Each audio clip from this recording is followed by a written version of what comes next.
Uno, dos, tres, probando. Buenos Paula. días. ¿Cómo estás, Paula, Mario? Estoy bien. Estoy serio, porque el tema es serio. Es serio. A ver, Ajá. vamos a decir cuál es el tema de hoy. Ajá. Los símbolos que acompañaron a los filósofos de la historia. Símbolos que acompañaron a los filósofos de la historia. ¿Y por qué vamos a hablar de este tema?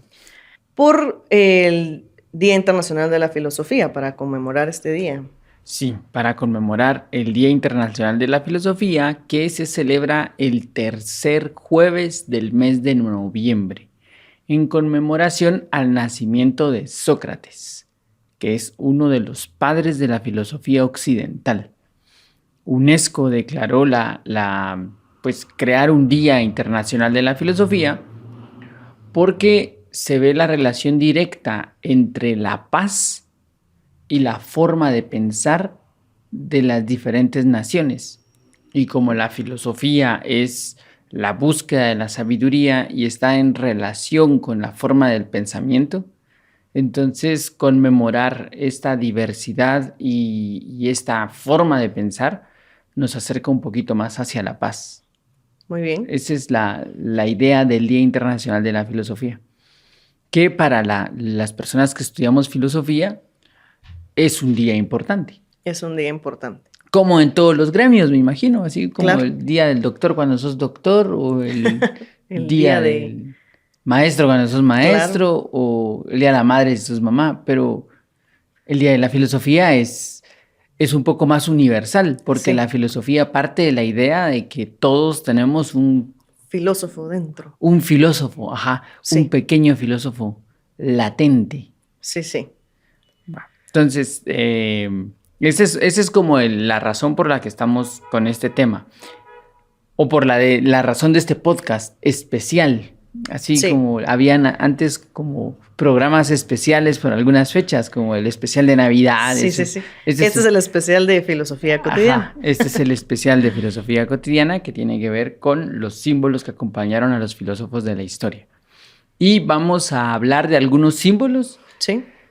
Vamos a tratar de ver cuál es el símbolo detrás del símbolo, o sea, qué significa este símbolo, Sí, sí. algunas representaciones del símbolo, y vamos a también a tratar de unirlo o ver cómo lo podemos traer hacia lo cotidiano de Ok. este mismo símbolo. Y se llama símbolos que acompañaron a los filósofos de la historia, porque son símbolos que se repiten a lo largo de la historia, y eso lo hace más interesante porque son símbolos que se repiten con miles de años de diferencia a veces, con miles de kilómetros de diferencia y Sí. llegan como a las mismas conclusiones. Eso. Ajá, entonces por ahí. Sí. Muy, muy chilera esa parte porque sí hay lo que decís, aunque estén súper separados por tiempo o por ubicación, igual siempre se encuentran estos símbolos repetidos a lo largo de la historia y relacionados con la naturaleza también y el sentido que se les encuentra. Sí, muy, muy interesante. Bueno, entonces empecemos con el primer símbolo. Empecemos con el primero. Sí, cuando lo estábamos armando, yo te decía que parecía lotería por los Sí. nombres de los símbolos. Entonces, el primero es el perro. El perro. Que ese creo que no está en la lotería, el perro. No, El no, no perro. está. No está. No. Bueno, el perro es un perro. símbolo que se repite mucho en la mitología como tal, y es un símbolo muy parecido en todas partes. Y es que en la antigüedad siempre se hablaba de que el alma humana necesitaba una guía. Que varios pueblos repetían la idea de que cuando uno moría, necesitaba a un guía para que el alma pudiera llegar hacia su destino. Es más, esta característica de guía se le conoce con el nombre de psicopómpico, que es la facultad de poder guiar hacia el otro lado. Y curiosamente, el perro siempre ha estado vinculado con el símbolo del guía. ¿Sí? En Egipto, los chacales Se dice que el chacal pues representaba al dios Anubis, que era el guía para después de la muerte. ¿Y por qué un chacal? Porque cuando las personas se perdían en el desierto, lo que tenían que hacer para poder regresar a una ciudad era ver un chacal, porque el chacal conocía la ruta hacia la ciudad. Eso era una guía. Sí, sí. Era un guía que los llevaba hacia allá. Entonces de ahí más o menos nace primero la idea del guía. Pero es lo que te decía, que es curioso porque también acá en los pueblos de esta parte del mundo encontramos a Xolotl, que es una de las manifestaciones de Quetzalcóatl, que cuando Quetzalcóatl baja al inframundo, es Xolotl, el perro, El que lo acompaña. el que le guía para poder pasar durante todo el inframundo hacia el otro lado. Y esto se pone todavía más interesante, A ver. porque en el zoroastrismo, que es una religión de Asia Menor, existía el ritual del perro, que era un perro sagrado que vivía en el templo de Zoroastro y que cuando una persona se iba a morir, se llevaba a este perro al lecho de muerte para que cuando la persona muriera, el perro pudiera guiar el alma hacia el templo, porque el perro regresaba al templo y se decía que el cuerpo se iba hacia, pues, a la muerte, que era una cosa llamada las Torres del Silencio, y el alma se iba con el perro hacia la vida. Mira qué chilero. Otra vez el perro. Sí. Entonces encontramos otra vez el perro como guía. Y quizá no estamos muy alejados al pensar que leyendas como el Cadejo de acá, de Guatemala, hablan de un perro que guía a las personas a regresar de su casa cuando se pasan de fiesta. Sí. Pero es la misma idea, un perro guiando, ¿sí? Se ha ido como repitiendo la idea del perro en la mitología, regresando también como a la mitología, en la mitología griega. Cuando Ulises regresa después de toda su peripecia, porque Ulises y los demás héroes fueron convocados para ir a destruir Ilión o Troya. ¿Sí? Y entonces después de que la destruyen, se tienen que así, calabaza, calabaza, cada quien para su casa. Y cada héroe tiene aventuras distintas para volver. Pero a Odiseo le lleva la tristeza. Y se pierde años de años en el mar y le pasan un montón de cosas. Tanto que la palabra Odisea sigue siendo sinónimo de alarán. Fue un montón de cosas, ¿va? Ok. Ajá, por todo el viaje de regreso de Odiseo. Pero cuando regresa 8 años después a Ítaca, él ya cambió. Sí, y su hijo, que dejó a su hijo así chiquito, 8 años después, Telémaco es un muchacho ya señor, pues ya es un adulto. Ajá. Y nadie lo reconoce porque ha pasado mucho tiempo y él sabe que no lo tienen que reconocer desde el inicio porque ya se volvió peligroso y lo pueden matar. Pero el único que lo reconoce, el primero, es su perro. Mira. Ajá, que se llama Argos, que significa el que vigila. Y Argos, cuando lo ve, se le acerca, lo reconoce y Argos muere en ese mismo momento. Entonces es el símbolo del que estaba esperándote, como diciéndote, ya llegaste. Adiós. Ya, sí. Ajá. Otra vez como esa idea de camino, dirección, hacia dónde va. Entonces el perro sí es un símbolo que se ha repetido en la filosofía, en la mitología, y siempre con esta idea del guía.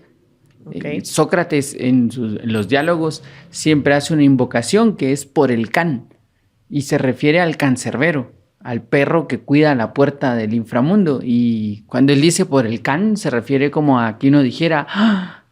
Dios mío, una cosa así bien grande.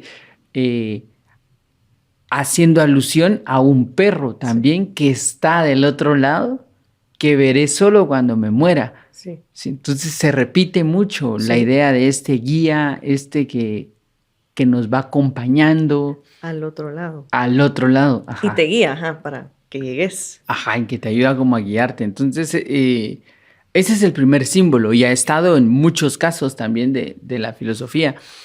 El, el perro o también en algunos pueblos como el lobo. Ok. Sí, a Odín, por ejemplo, también, que es un dios nórdico, también está en relación con el lobo, Y siempre relacionado con con la con el idea del perro. guía, ajá, con Ok. el can, digamos, Sí, con sí. los caninos. Ok. Sí, porque todo esto va a cambiar de acuerdo al contexto, Claro. ¿verdad? En Egipto el perro, pues es un chacal porque no van a haber bulldogs, ¿verdad? Ok. O algo así, Sí. ajá. O en México incluso el xolotl después le va a dar vida a una raza de perro mexicana que es el xolotl squintl. ¿Los Ah, has ok. visto? No. Es un perro horrible. O sea, bueno, ¿A ti no te gusta? yo no soy mucho de perros, pero ese perro menos, ¿verdad? Ah, ok. Porque es Eso un sí, perro que no no. tiene ningún pelo, ¿no los has visto? Que es completamente piel. Sí, cuando decís que no tiene ningún pelo, creo que sé cuáles son. Ajá, sí, ese es Ajá. el Xolotl Squintl. Ya. Entonces, Mira. no hace referencia a ninguna raza en ningún lado, pero sí a la idea Claro. perro, a este guía, lo que acompaña. Y pues es ya como trayéndole a este mundo, a este momento actual, Actual. el perro sigue siendo como el sinónimo del mejor amigo.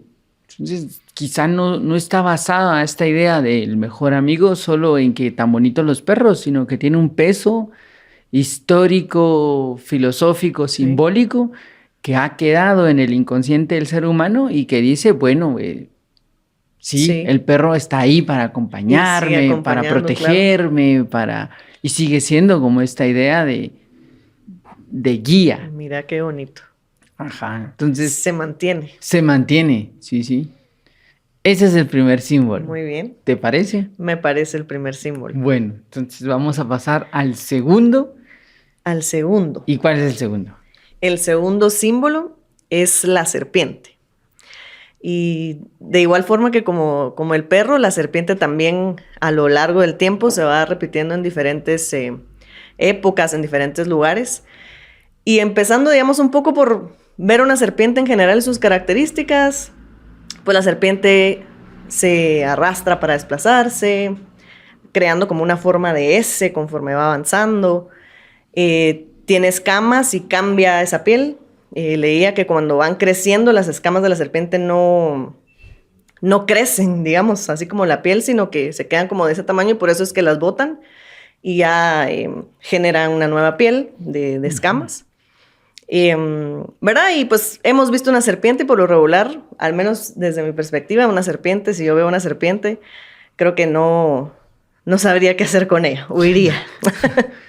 Pero ya relacionándola en sí a el símbolo, a lo que representan y cómo se ha ido representando esta a lo largo del tiempo, es un símbolo que es dual. Y en el caso, por ejemplo, empezando en la civilización egipcia, se hablaba de esta divinidad Apap, que era la serpiente, así en forma de ondas, lo que decía cuando se va como moviendo la serpiente, que se mueve en forma de S, y representaba la parte oscura del día, digamos, las 12 horas de la noche, perdón, sí, del día, la parte oscura de un día, un poco como la muerte también, ¿verdad? Y así es como se veía en esta área egipcia, pero no era como para verlo así de que, ay, es la muerte, sino que hablaba acerca de que las divinidades, para que pudieran llegar a ser divinidades, tenían que atravesar una oscuridad para luego llegar a la luz, ¿verdad? Entonces era un poco como, vamos a decir, regenerarse un poco y un ciclo que se cumple también para pasar de la oscuridad a la luz. Entonces, que es necesaria esa parte, pasar por esa parte para llegar a la siguiente. También, bueno, la serpiente se representa de diferentes formas. Esa es una, ¿verdad? También está la forma de, cuando está de forma de círculo, en donde la serpiente está comiendo su propia cola, que se le llama el eterno retorno, que los estoicos lo describen, ya ellos lo definen, por decirlo de alguna forma, como ese eterno retorno que habla de que todo se repite, siempre se va repitiendo la vida, todas las situaciones, tiene que morir algo y luego vuelve a empezar. Y ellos lo hablan desde la perspectiva de que todo vuelve a empezar y nada va a ser diferente a la siguiente vez, sino que se repite. Se vuelve a repetir la vida y se vuelve a repetir la vida con el fin de que cuando tú vivas tu vida no tengas miedo a ese eterno retorno porque la has vivido tan bien que cuando vuelva a iniciar, pues ya sabes que todo va a estar bien, que todo va a fluir, que estás actuando de una manera recta para ese eterno retorno. Entonces eso es lo que representa la serpiente cuando está en un círculo comiendo su propia cola. Ajá. También, y bueno, es un ciclo, ¿verdad? Sí, También sí. el que representa. Está Que también es representada como un infinito, que a veces como un infinito. no es solo el círculo, sino que a veces es el infinito que igual, Infinito. ajá, pero que igual es ella mordiéndose la la cola. Ajá. Sí, también el infinito. Por ejemplo, cuando nosotros vemos el símbolo de los médicos o de estas cosas de salud, que es el caduceo, este símbolo, es una vara que tiene dos serpientes que van subiendo, van hacia arriba de manera ascendente, cruzándose ellas entre ellas mismas. Y hablando de esa dualidad que mencionaba también al principio, como son dos, también pues está representando, digamos, la salud y la enfermedad, lo bueno, lo malo, la luz, la oscuridad. Y en el caso de este símbolo del caduceo, lo que representa es el equilibrio, ¿verdad? Que debe haber para que haya una salud, ¿verdad? No debemos irnos al extremo de la enfermedad, ¿verdad? Sino que tenemos que mantener ese equilibrio en todo. Y por eso es que se utiliza en la rama de la medicina, por ese equilibrio idóneo que debe haber en la vida para estar saludables, ¿verdad? En todos los aspectos, pues. Y entonces, nuevamente, pues, es un equilibrio y un ciclo, ¿no? Que va pasando, porque pasamos de la salud a la enfermedad, vamos como en ir y venir, digamos, de estas dos caras de la serpiente en este caso.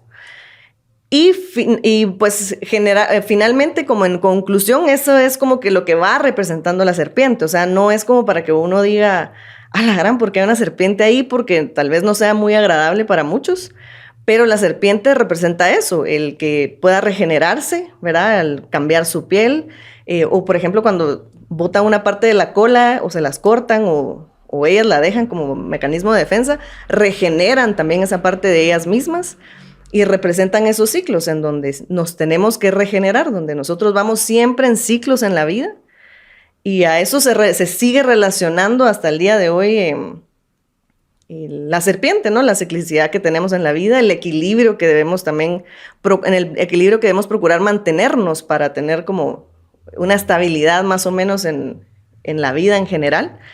Y sí, se repite muchísimo lo que les decía, los griegos los estoicos, está en Egipto, y sí, así.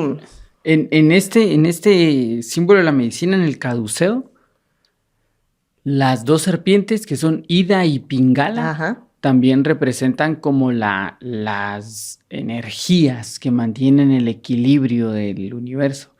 Pero cuando hay un equilibrio, esto, para nosotros los seres humanos, el equilibrio del universo se representa como la salud. Ok. Y por eso es que es el símbolo de la salud.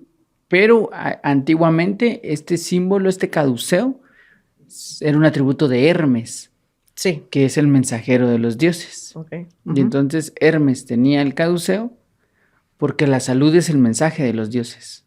Cuando hay salud, en la antigua Grecia se decía, es porque hay un mensaje de los dioses en ti. Si no hay otro mensaje, ¿verdad?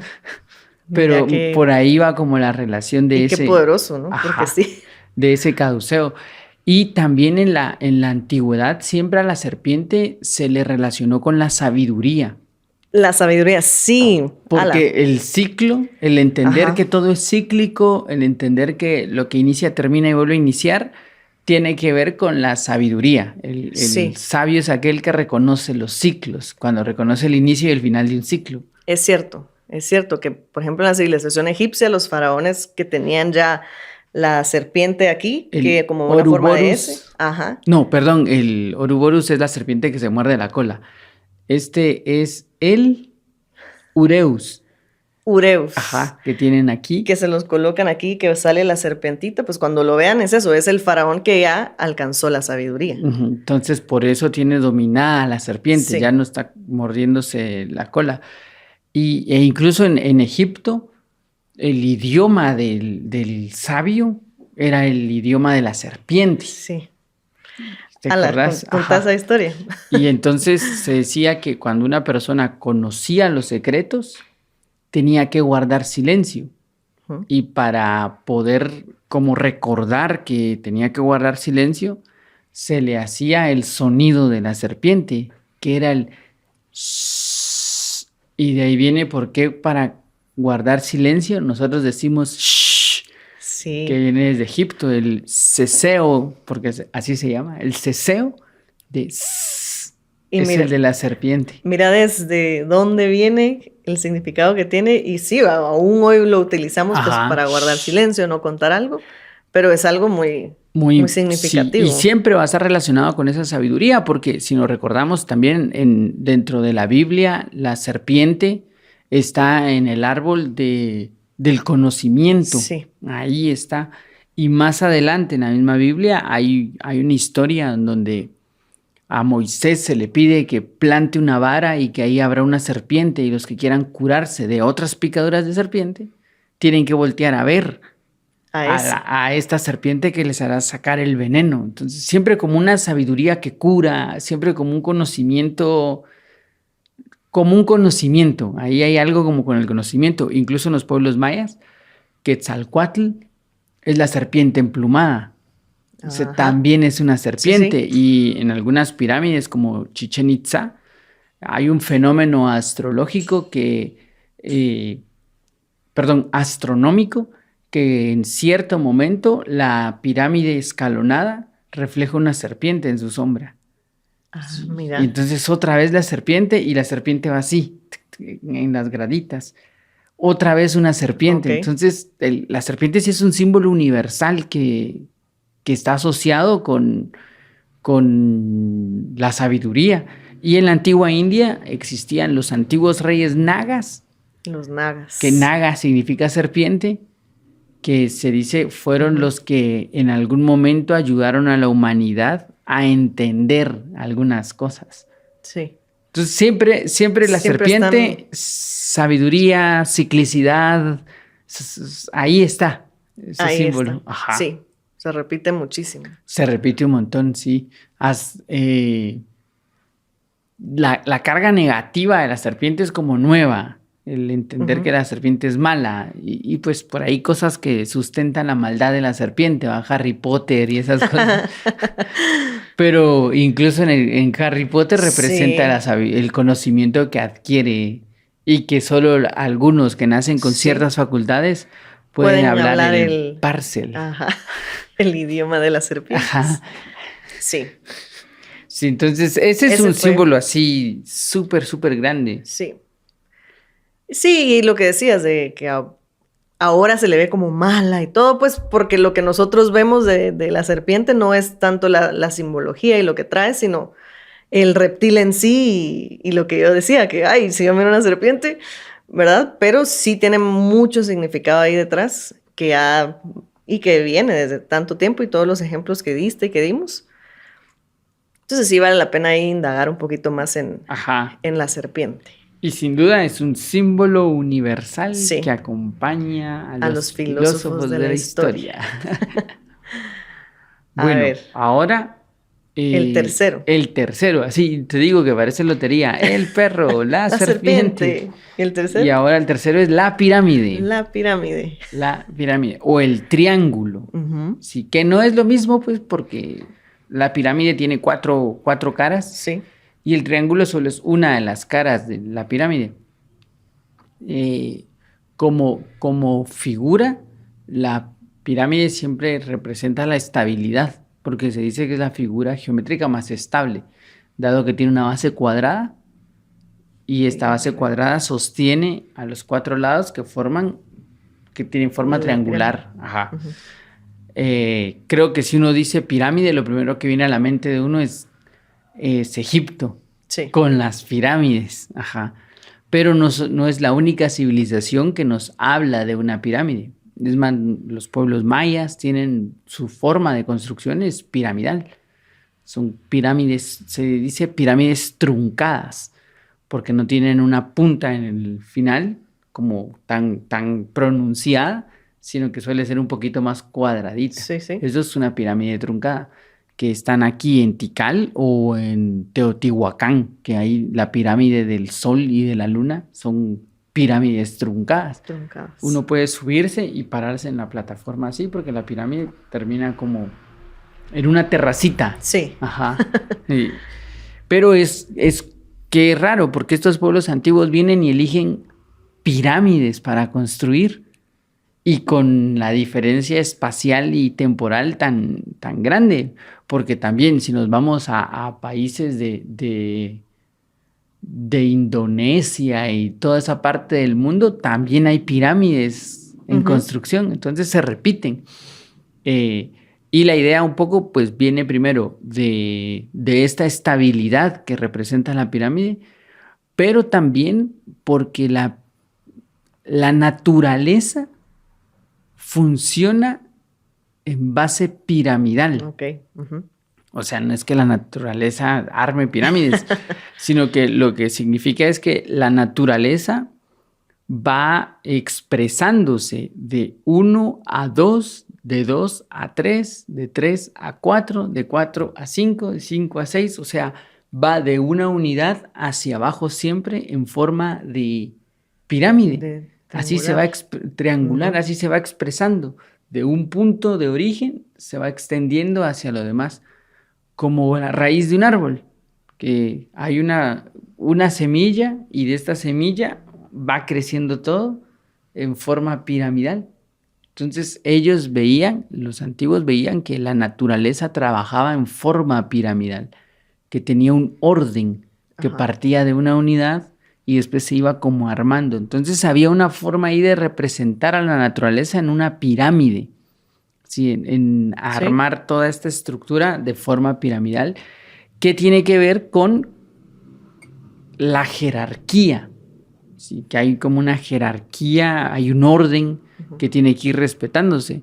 Confucio a ese orden, por ejemplo, le llama el sistema Li, que es una persona, el más apto, que dirige a todos los demás, siempre en forma de pirámide. Y Platón le va a llamar a eso la aristocracia, que no es lo mismo que significa para nosotros aristocracia, sí, sí. Que incluso la palabra aristos significa el aristo, o viene de arista, y una arista es cuando dos líneas forman un ángulo, una punta. Ok. Entonces la aristocracia es el gobierno de la punta, de lo que va hacia adelante.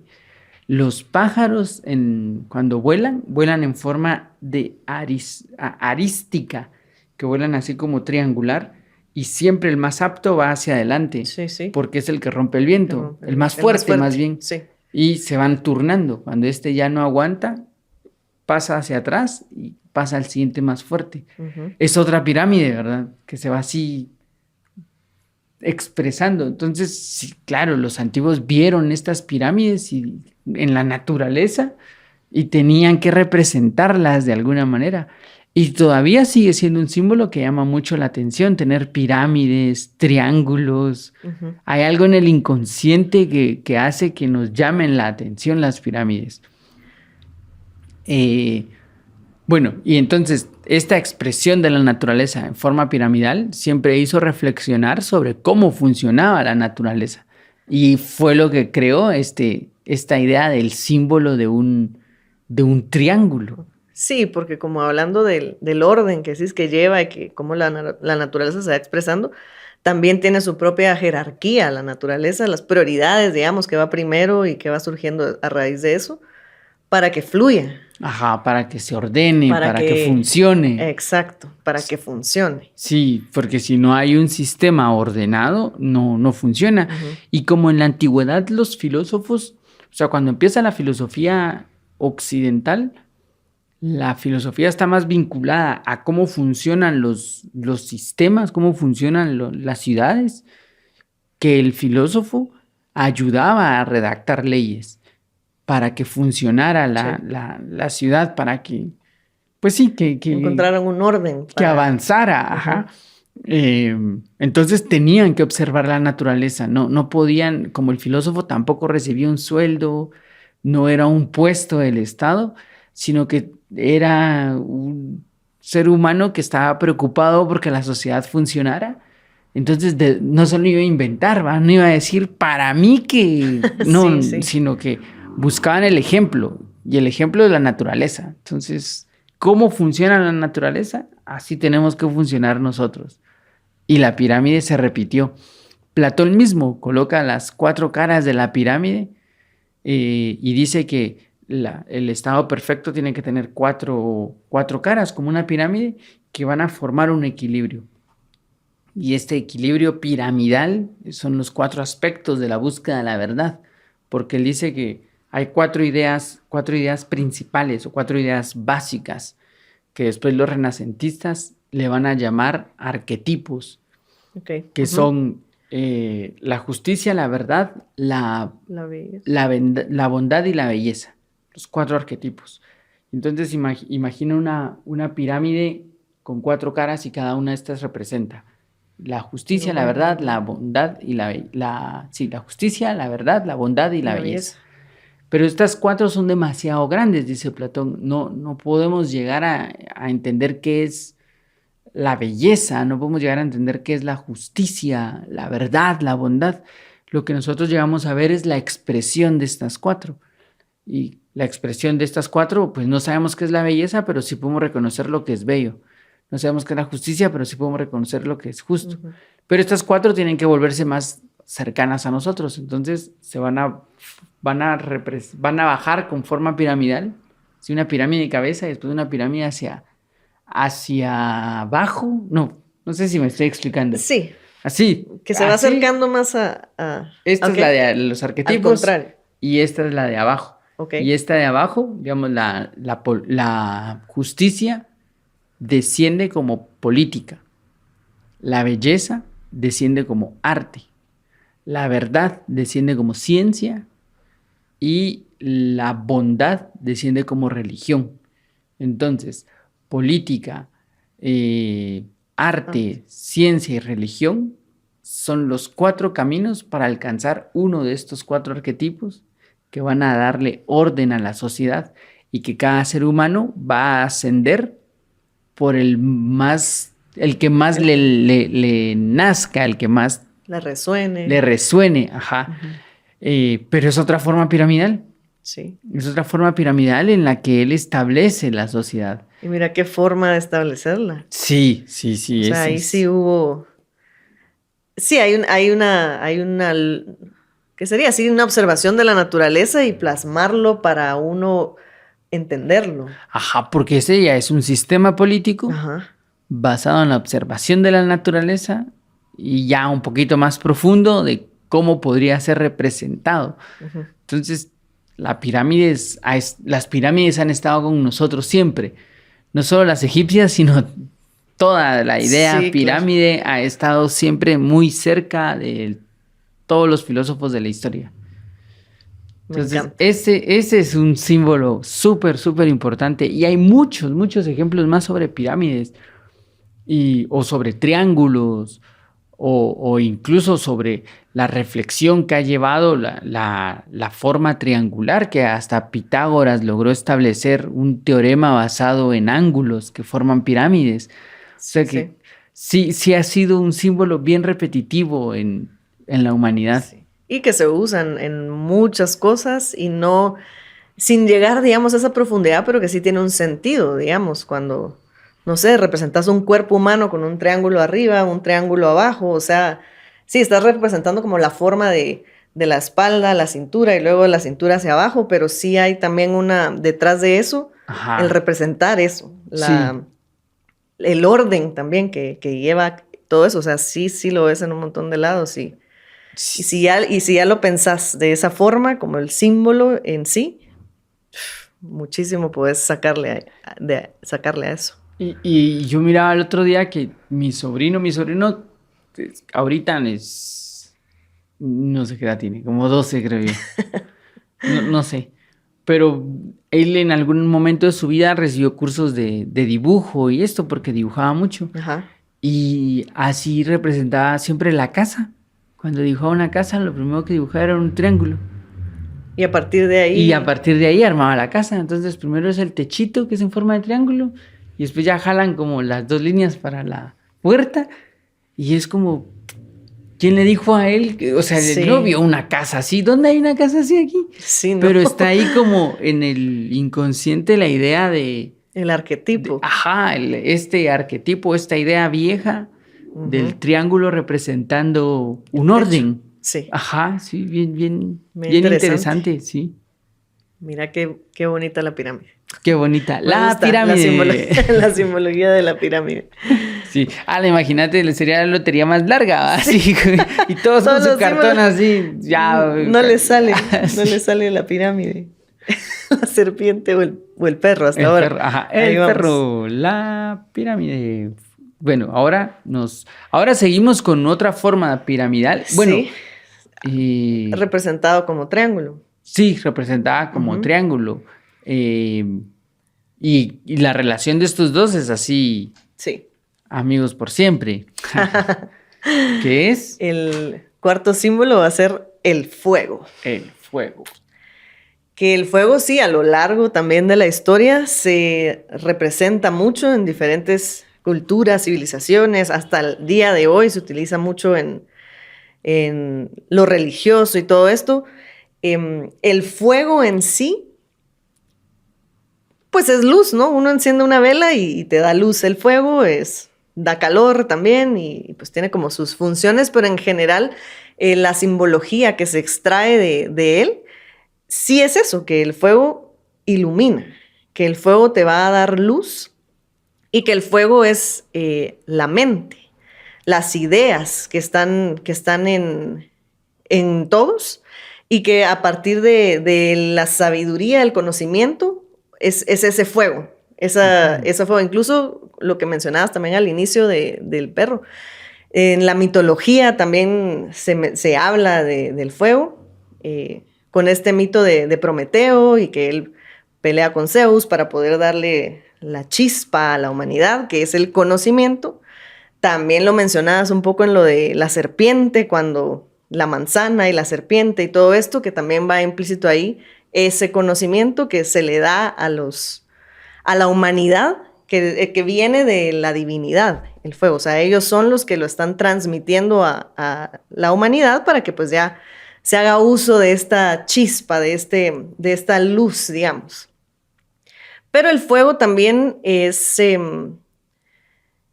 puede transmitir, ¿verdad? El fuego, si tú agarras una velita y yo tengo una encendida, yo te puedo dar a ti fuego y estamos expandiendo ese fuego sin yo quedarme sin fuego, digamos. Entonces, sí está bien relacionado con esta idea de la mente y la sabiduría, obviamente. También viene en relación, ya hablando de otro aspecto, digamos, del fuego, de la purificación, que el fuego se utiliza para quemar, ¿verdad? Y el quemar no es el destruir algo y que se acabe y que ya no exista, sino transmutarlo, digamos, que al quemarlo muere, que también hablábamos de eso un poco en lo de la serpiente, para que surja algo nuevo, para que surja algo mejor, algo renovado y limpia. Por ejemplo, usualmente utilizamos fuego para, no sé, a veces uno quema algún incienso en su casa para que, no sé, huela mejor o yo qué sé, pero estamos quemando ahí algo para limpiar, para que haya un mejor aroma, en ese caso, por ejemplo, así en el ejemplo del incienso. Pero sí, y por ejemplo en la cultura en la India utilizan el quemar un cuerpo cuando muere, para eso, para poder quemarlo completamente y que surja ya toda esa parte interna, digamos, o el alma que ya encuentra como su camino a través de quemar esta parte física, ¿verdad? Entonces transmuta también el fuego interiormente nos va a dar esa idea de la transmutación, que al nosotros quemar algo, va a surgir algo más limpio, algo purificado, que siempre va conectado con esa sabiduría. Ujú. Entonces sí se utiliza un montón en la India, por ejemplo, que acabamos ahorita de hablar hay muchas divinidades del fuego, que está Agni, ¿verdad? Que representa como el fuego en todas sus formas, y siempre va en esa línea de la sabiduría, de la purificación, y es ese renovarlo. Y en relación con las pirámides que hablabas, pues siempre hay el triángulo, que es una forma en que se representa el fuego en la simbología, el triángulo. Bueno, de ahí viene la palabra pirámide, porque cuando los griegos llegaron a Egipto, miraban el horizonte y en el horizonte se miraban triángulos y decían, esto es Pairos, fuego, que Ok. eso significa la palabra Pairos, es fuego, y de ahí viene la palabra Pirámide. pirámide, que es forma de fuego. Entonces, es bien directa la relación de Sí, la sí. pirámide y el Y el fuego. fuego. Pero sí, el fuego, y hace, digamos, alusión a la actualidad, digamos, a ese fuego interno que se usa mucho de que, ay, sí, uno está como con el fuego adentro y usualmente se refiere como a un tipo de pasión, digamos, de querer hacer algo, pero es realmente esa mente o sabiduría que hay dentro nuestro que debe mantenerse encendida, y a lo largo también de la historia hay como habla mucho de cuidar esos fuegos, de no dejar que se apaguen, que haya como una hoguera principal de donde surge el resto de los fuegos de los que están alrededor para encender la hoguera de su hogar. Pero la idea de cuidar ese fuego principal es ese, que no se acabe esa luz, esa mente, y que se pueda transmitir a todos los demás y guardarla como algo muy, muy, muy importante, porque pues es esa parte de la sabiduría que hay interiormente, que al final esas ideas que nosotros tenemos se van a plasmar, y pues si hay un fuego bien cuidado, bien cultivado, bien mantenido, pues lo que se plasma va a ser ideas de luz, que es lo que da el fuego, poder compartirlo también, la sabiduría con los demás, y el cultivarlo a la medida de seguirlo, sí, cuidarlo Sí, a través de todo el conocimiento para que no se extinga, ¿verdad? Y que sí viene, y lo de la idea de los mitos, del mito de Prometeo, o sea, la mente viene de la divinidad, y ellos son los que nos lo comparten a la humanidad,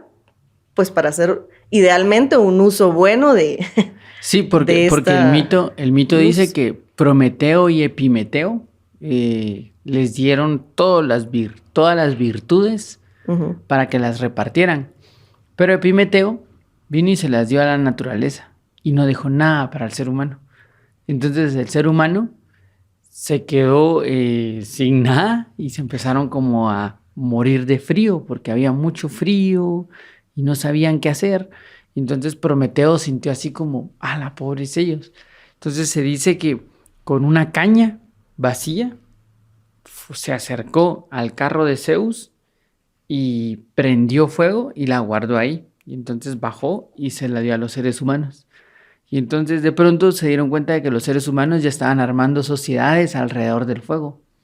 Entonces a Prometeo lo agarran y lo castigan y lo amarran al Cáucaso, que es un monte, Encadenado. y lo encadenan. Y la idea es que todas las mañanas va a llegar un Águila. águila y le va a comer el hígado, si no mal recuerdo. Sí, las vísceras. Ajá, y que en la noche le va a volver a crecer. Y Y en la este mañana siguiente otra vez. encadenamiento representa como el castigo por haberle dado fuego a la humanidad, que en otra forma de interpretarlo es el momento en el que el ser humano aprende a racionalizar por sí mismo, Ujú. a entender las cosas. Y como bien dices, el fuego es el único elemento que se reproduce a sí mismo, porque el fuego sí puede generar más fuego. La tierra no genera más tierra, el aire no genera más aire, el agua no No regenera tenemos más agua. agua, pero el fuego sí, sí hace más fuego, porque nosotros a nivel físico o a nivel de ser humano, no podemos dar energía, no podemos dar partes de mi dedo, brazo. pero ideas sí. O sea, yo sí puedo generar más ideas con una idea, el fuego como la mente, que va como generándose. Y entonces siempre el fuego está representado con la sabiduría, tiene que ver con la sabiduría. Estaba pensando ahorita que hablaba sobre esta idea del fuego, que incluso en la Biblia, cuando se habla del Pentecostés, lo que le aparece a los sacerdotes, a los primeros sacerdotes o a lo que después será conocido como sacerdotes, son llamas de fuego en la cabeza. Que se dice que cuando vino el Espíritu Santo, lo que surgió de su cabeza fueron llamas de fuego.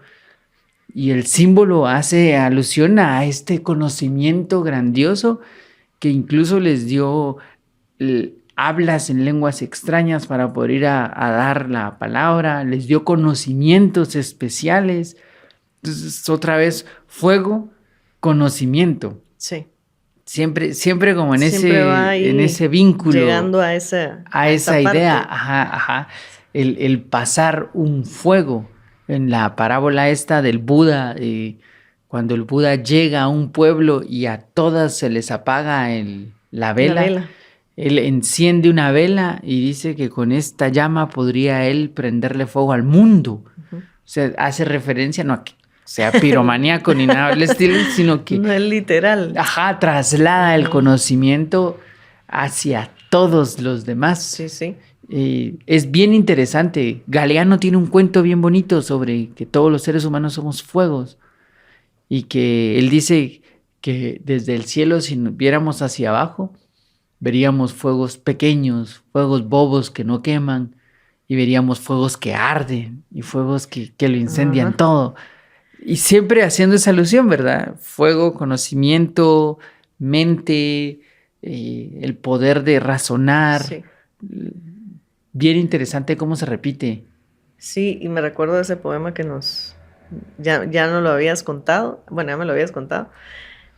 Y sí, eso también, la intensidad de los fuegos también, que finalmente pues todos tenemos nuestro fuego y se nos está apagando, no se nos está apagando, pero sí, es muy, muy bonita la parte del fuego representada en lo que es la mente.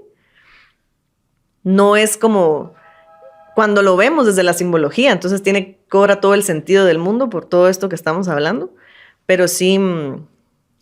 Es interesante el cuidar el fuego, el mantenerlo, el compartir ese fuego y que esté relacionado con la mente, las ideas y pues ya llevarlas a cabo. Ajá. A partir de esa idea que surge, de esa llama que se enciende o el foco que dicen que se enciende, pues es el fuego. Ajá, realmente es un fuego, es cierto, es algo de luz. Y en Oriente Medio, los mags, que eran como... Los mags. Estos señores del fuego, que ahí viene la palabra mago también, que eran estos que protegían un fuego, y al inicio protegían un fuego literal, ¿va? Así encendían un fuego y lo protegían así, viéndolo.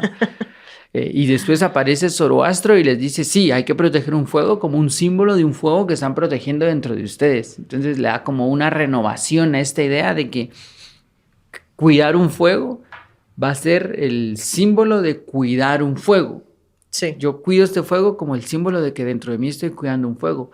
Y se dice que el fuego de los Mags duró cientos de años sin que se apagara. Y que siempre había alguien protegiéndolo para que se mantuviera este fuego.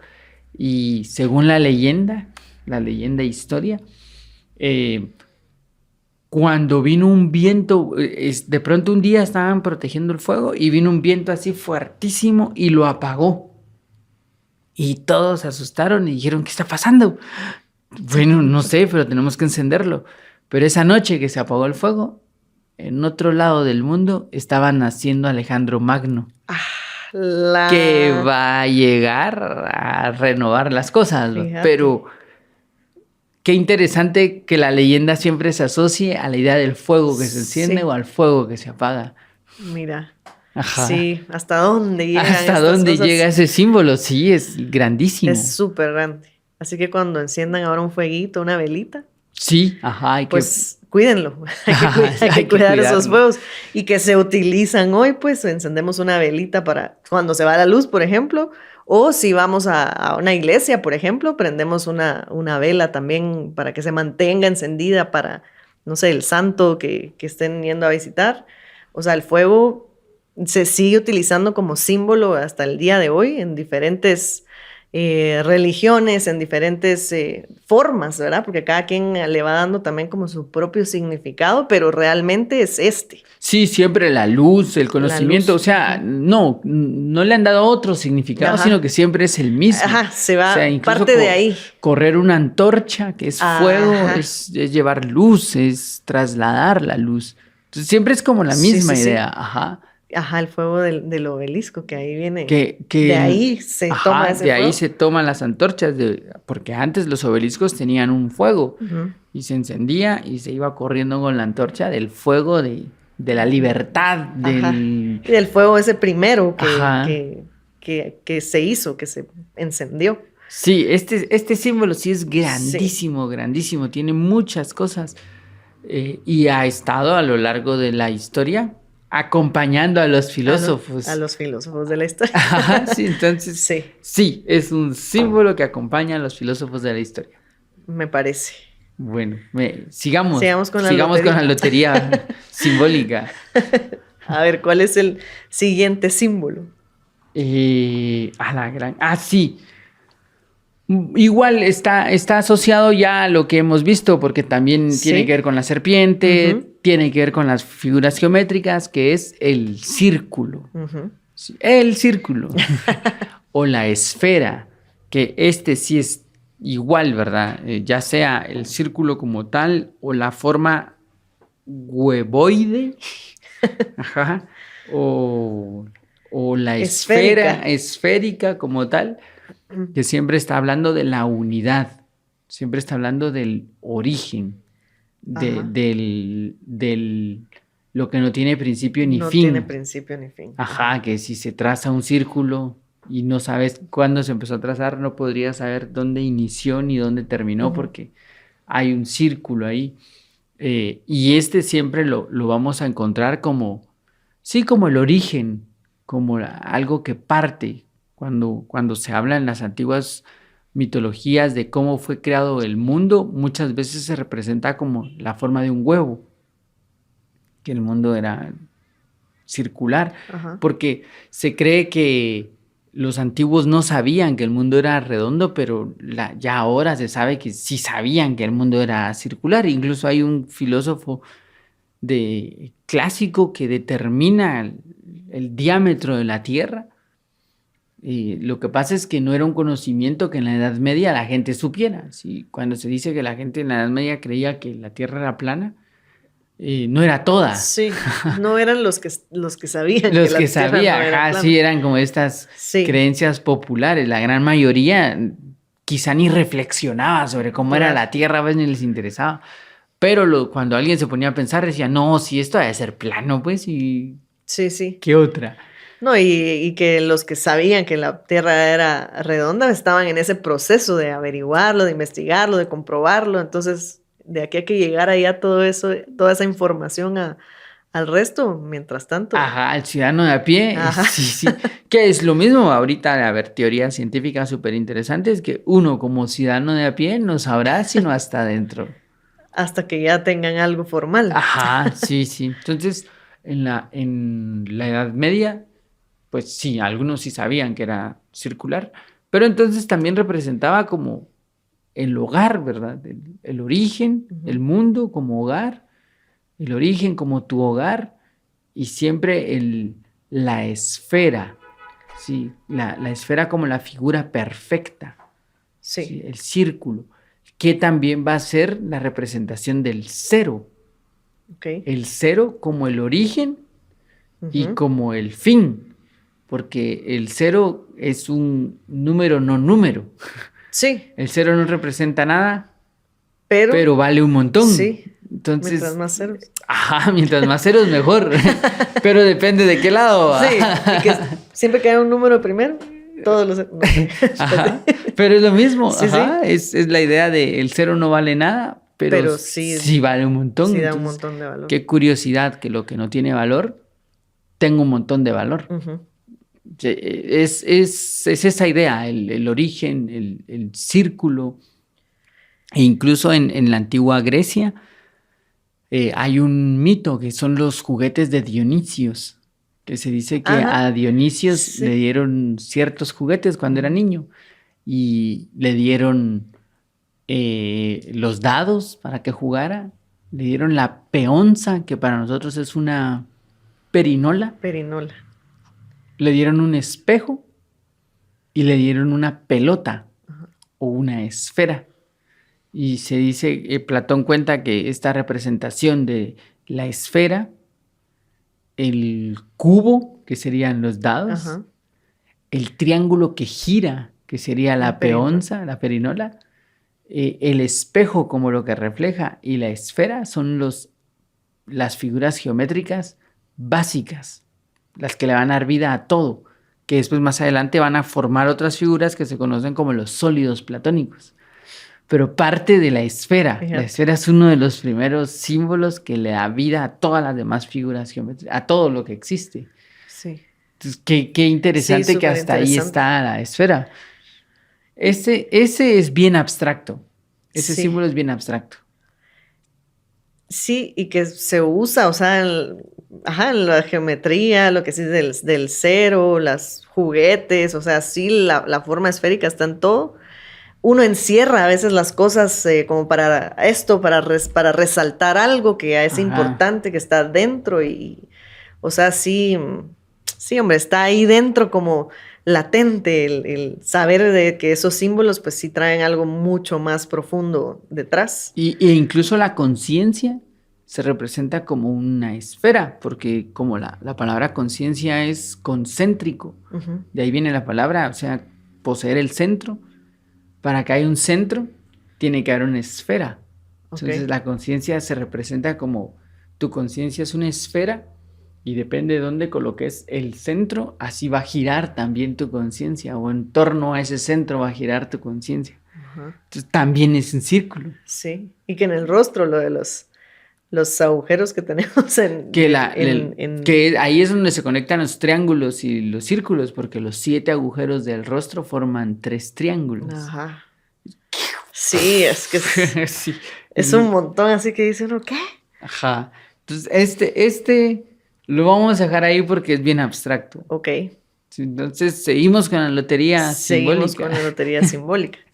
¿Cuál es el siguiente, El Mario? siguiente es, a ver, entonces será el perro, La serpiente. serpiente, la pirámide, el fuego, el círculo, el árbol. Ajá. Este sí también en la simbología es bien extenso. O sea, los vikingos decían que el universo era un árbol, el Yggdrasil, y que en este Yggdrasil estaban todos los reinos que existen, y que el humano era una de las ramas del Yggdrasil. Pues en el Antiguo Testamento se dice que había un árbol del conocimiento, ¿sí?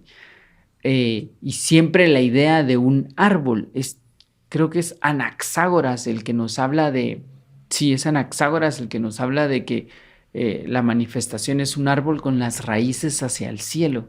Ah, sí. Ajá, y que es el árbol de cabeza que va como todos los frutos van hacia abajo. Entonces al árbol también lo vamos a encontrar siempre como la idea del mundo, de la manifestación, del el mundo manifestado con sus raíces en el cielo. Y se pudiera decir un poco como lo que hablabas de la pirámide, que está al contrario la de los arquetipos, y luego ya surge como nosotros la conocemos, la de las La 4, manifestada, ajá. Sí, más o menos así el árbol también al revés, y que aquí pues obviamente nosotros vemos que surge de la tierra hacia arriba, pues. pero el símbolo es un árbol con las raíces hacia Sí, el cielo. de Ajá. arriba Y nosotros hacia vemos los nosotros. frutos. Ajá. Los frutos del árbol. Y sí, hay muchos árboles en la mitología. siempre con esta idea de algo que surgirá, porque los frutos son el fuego. Es más, el árbol tiene como los 4 elementos.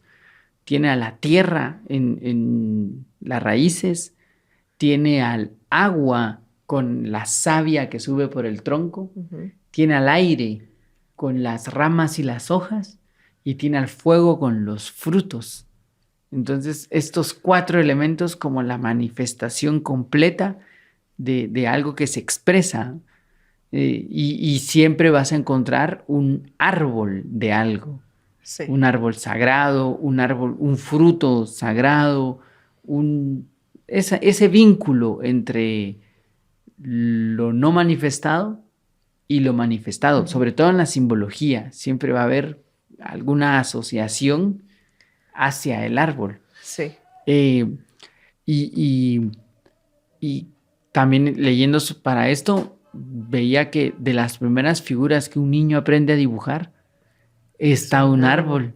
Fíjate, la idea de árbol, que para nosotros es bien marcada, de que nunca vemos un árbol así como el que uno se dibuja. El tronquito así, hacia afuera los tronquitos. Y uno hace así. Y así cuando has visto árboles. Y frondosísimo. Y frondosísimo, ajá. Sí, crecen. Pero sí. El niño es de lo primero que aprende a dibujar. Yo sigo dibujándolos igual, ¿verdad? No avancé de ese tipo de árbol nunca. Pero no es porque sea un capricho, sino porque hay algo también en el símbolo, que habla también como de esta estabilidad, que habla también como de debajo de un árbol el Buda reflexionó para entender cuál era el origen del universo, y el árbol Bodhi le dio sombra para que él pudiera entender cuál era la razón, no el origen del universo, sino cuál era la razón de la vida. ¿Por qué la existencia traía dolor? ¿Cuál era la razón? Y ahí llega él a entender el equilibrio que tiene que existir, pero es debajo de un árbol. Sí. No lo hizo debajo de una casita. De una casa o de una piedra o de una cascada. No, es debajo del árbol como lo que lo cobijó, porque le va a dar origen a algo. Ok. Sí, va a manifestar algo. Sí, esta idea. Los niños en las antiguas civilizaciones, para hacer fiestas de verano, se hacían rondas alrededor de los árboles. Y entonces los niños se agarraban de las manos y hacían cantos alrededor del árbol. ¿Y por qué? Porque el sol empezaba un nuevo ciclo. Entonces este nuevo ciclo, otra vez algo nuevo que inicia, algo que se empieza a manifestar, representaban un árbol. Fíjate. Y se decoraban los árboles, se les colocaban como muchas decoraciones. Después, cuando venía el invierno, a este árbol que se le habían colocado decoraciones, se le colocaban luces, velas al árbol. Ajá. Y por eso es que en Navidad se colocan árboles con luces, que ya no podemos poner velas, ¿verdad? Porque ya no tenemos árboles tan a la intemperie.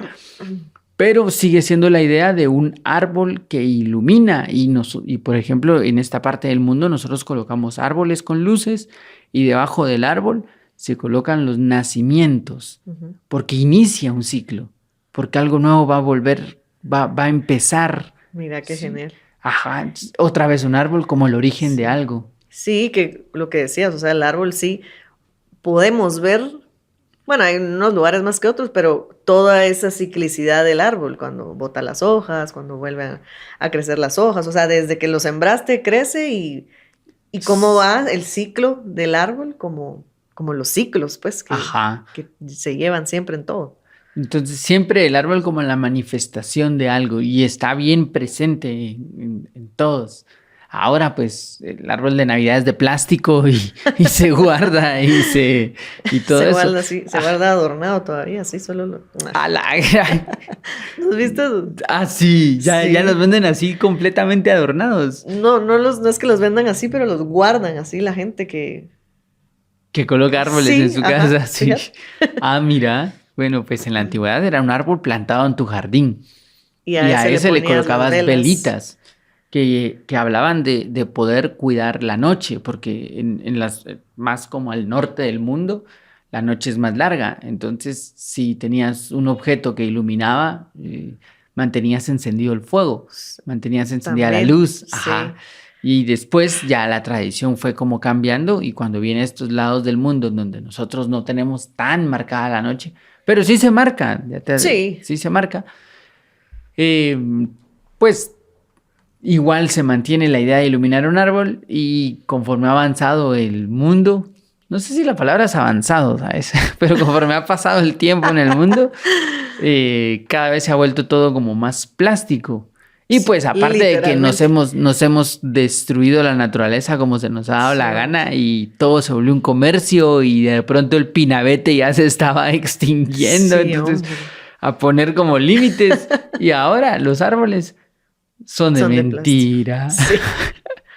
Pero sí, mira, me encanta eso que hablabas de que, ajá, que las raíces están en el cielo y los frutos son los que vemos, un poco también como ese conocimiento que le llega, que viene del arquetipo, digamos, a ya plasmarse en la humanidad. Sí, y el inicio este de, por ejemplo, cuando Adán y Eva toman el fruto Fruto. del árbol prohibido, marca un inicio.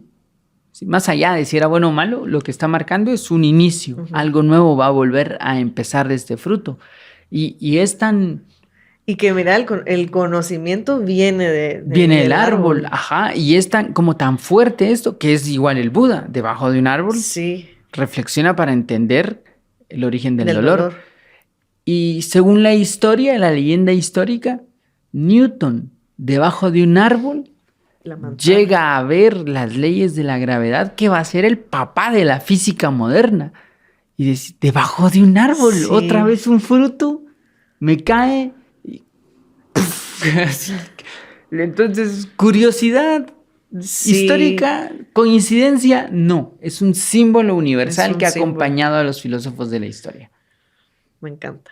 El El árbol. árbol. Sí. Ahora, yo de niño viví en una casa que tenía muchos árboles. Ujú.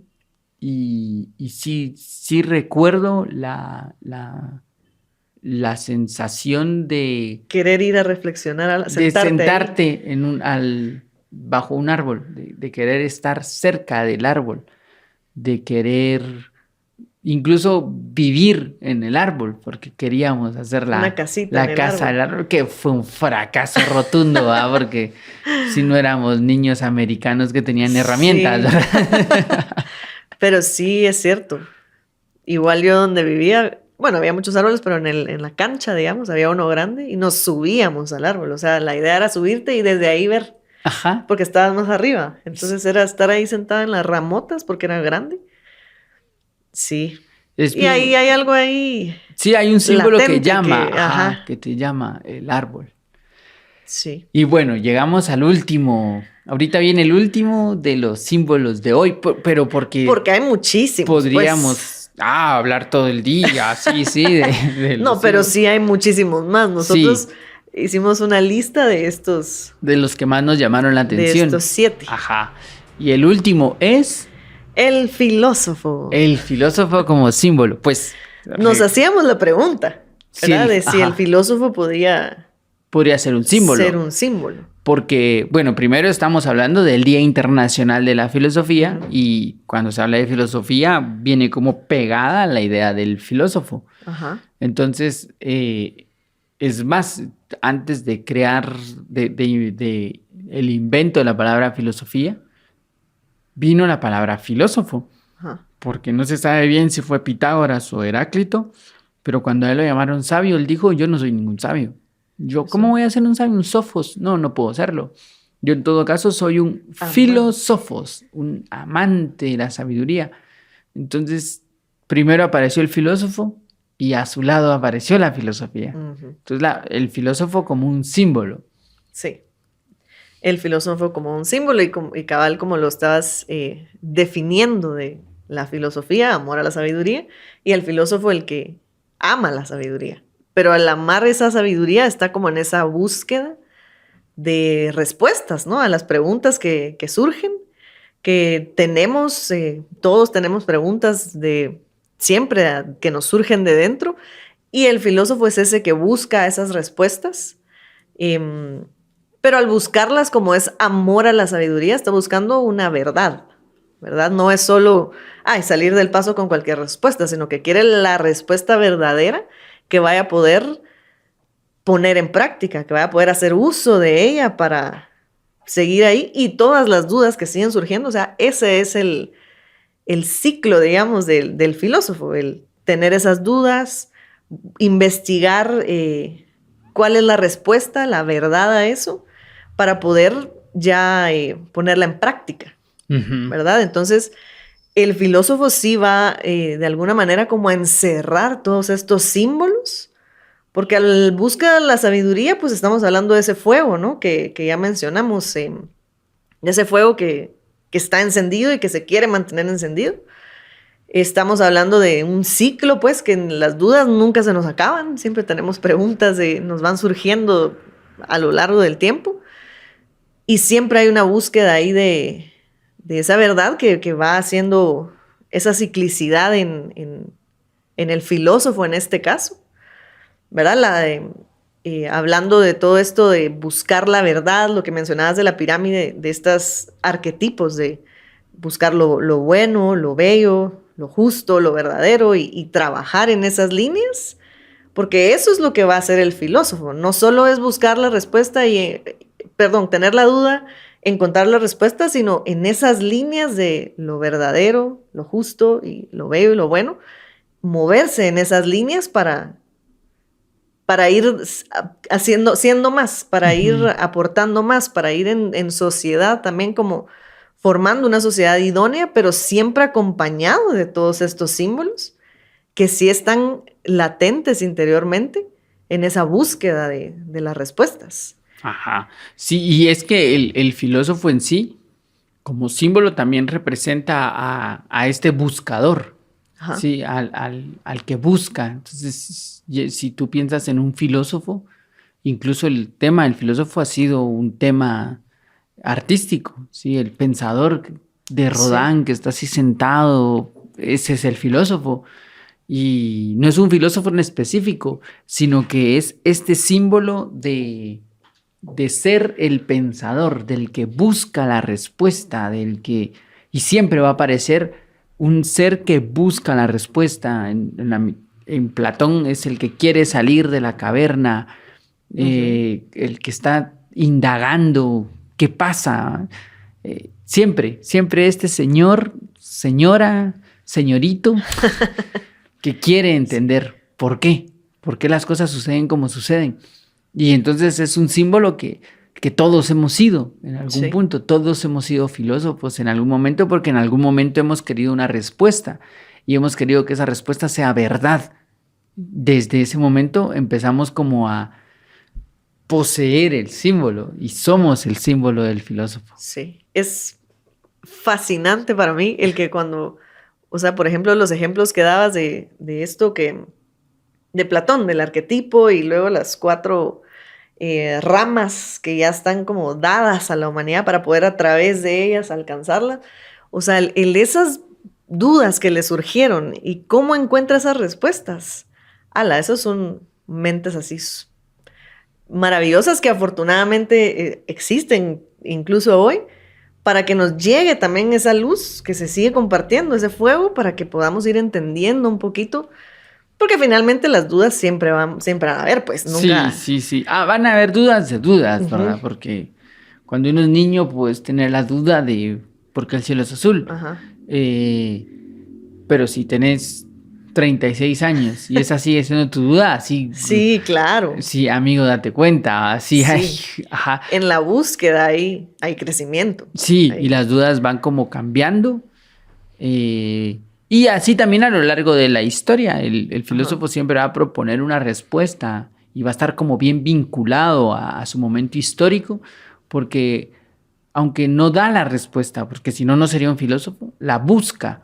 Sí. Y en la reflexión de esa búsqueda, las sociedades han ido cambiando, las sociedades van como cambiando sus modelos de pensamiento y van como evolucionando.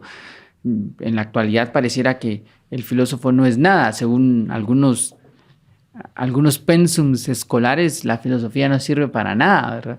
Pero en la antigüedad se sabía y se sabe que la filosofía es poder pensar, es poder utilizar tu mente para acercarte a las grandes ideas, y el que se acerca a las grandes ideas vive las grandes ideas y cambia su entorno. O sea, la filosofía es más importante de lo que creemos para poder transformar sociedades. No, las sociedades no se transforman a través de lo técnico o de lo formal, pero no se transforman porque tengamos más gigas de internet, o porque tengamos computadoras con más colores, sino que se van a transformar en la medida en que se piense de una manera distinta. Y ahí es donde entra el filósofo, que somos todos. Somos todos. Esa capacidad de querer buscar una respuesta. Entonces, lotería. Y lotería, ajá. Sí. Y lotería porque cerramos con un símbolo que aunque pareciera que está en desuso, pienso que está en desuso más bien como nombre, más no como actitud. Sí. Siguen habiendo filósofos, siguen habiendo buscadores, y yo en algún momento le preguntaba esto a la directora de Nueva Acrópolis, Guatemala. Le decía, pero habrá un momento donde ya no haya filósofos, o sea, que ahorita ya no haya filósofos. Y me decía que no, porque siempre nos suceden cosas. En este mismo momento alguien está teniendo un fracaso y está preguntándose por qué. Y ya en ese momento está surgiendo su filósofo. O yo mismo hoy puedo no considerarme y mañana me va a suceder algo que me va a hacer preguntarme cosas. Entonces, este filósofo es perpetuo. Hasta que el ser humano no viva en la verdad, siempre van a ser un filósofo. Siempre va a aparecer uno. Sí. Y esa es la fuerza de la filosofía. Sí. Y porque sí hay una, quiero decir, necesidad por encontrar esas verdades, esas respuestas. Entonces, sí hay un filósofo dentro que está en esa búsqueda constante. Lo que decís, perpetuamente. Unas épocas más que otras, pero... en algunas épocas son perseguidos, en algunas épocas son muertos, en otras épocas son colocados a la par de los reyes, en otras épocas son los reyes, en otras épocas son los loquitos que están por ahí hablando cualquier cosa, pero siempre están. Siempre están. La forma en donde estén es ilusoria, como reyes o abajo, no importa, siempre que exista alguien que esté buscando verdades. Así es. Entonces, este es nuestro episodio especial por el Día Internacional de la Filosofía, y pues sigamos promoviendo la búsqueda de verdades. La búsqueda de verdades. La reflexión. Sí. Y saquemos ese filósofo que llevamos dentro para seguir en la búsqueda de esas verdades. Bueno, gracias por el especial, Paula. Sí, gracias Mario. Gerson. Gracias, Gerson. Y nada, feliz Día Internacional de la Filosofía. Feliz Día Internacional de la Filosofía. Y si están más interesados en más símbolos, búsquenos en nuestras redes. Y aquí hay muchas más clases y temas que están para más información de esto, y ojalá que esas dudas dentro, si las quieren encontrar algunas respuestas, aquí estamos también con algunas respuestas. O por lo menos vamos a reflexionar juntos. Eso. Porque respuestas no, pero por lo menos reflexión. Más símbolos, sí. Sí. Así bueno. que gracias. Adiós. Adiós.